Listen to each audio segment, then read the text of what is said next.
Menteri Perlindungan Pekerja Migran Indonesia P2MI Mukhtaruddin menekankan pentingnya disiplin, integritas dan menjaga nama baik Indonesia bagi PMI selama bekerja di luar negeri.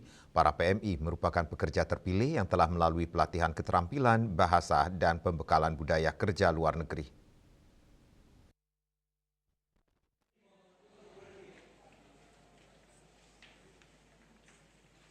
Menteri Perlindungan Pekerja Migran Indonesia Mukhtaruddin di sela kunjungan ke beberapa tempat di Bali mengungkapkan adanya perbedaan antara standar tenaga kerja migran Indonesia dengan kompetensi yang dibutuhkan.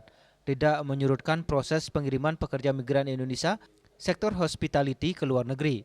Untuk itu pemerintah menekankan pentingnya disiplin, integritas, dan menjaga nama baik Indonesia selama bekerja di luar negeri. Para PMI adalah pekerja terpilih yang telah melalui pelatihan keterampilan, bahasa, dan pembekalan budaya kerja luar negeri.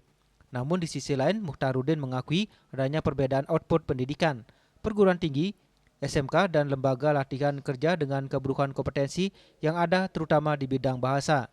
Pekerja-pekerja migran sektor hospitality ini adalah mereka yang sudah formal ataupun yang profesional. Memang di depan dari kita terus melakukan penempatan pekerja migran yang skill. Jadi tergantung dengan paradigma lama mengirim tenaga kerja yang tidak punya skill, tidak punya kompetensi. Tapi sekarang ke depan kita akan tetap mulai terus menerus meningkatkan pengiriman tenaga migran yang skill dan punya kompetensi.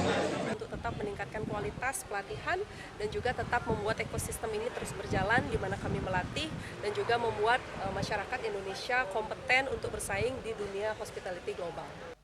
Mukhtaruddin menambahkan keberangkatan PMI bukan sekedar bekerja tetapi juga menjadi duta bangsa. Dirinya juga menyoroti masih banyak PMI berangkat secara non-prosedural. Pemerintah menekankan perlindungan harus dimulai sebelum berangkat hingga kembali ke Indonesia. Rai, Bali TV.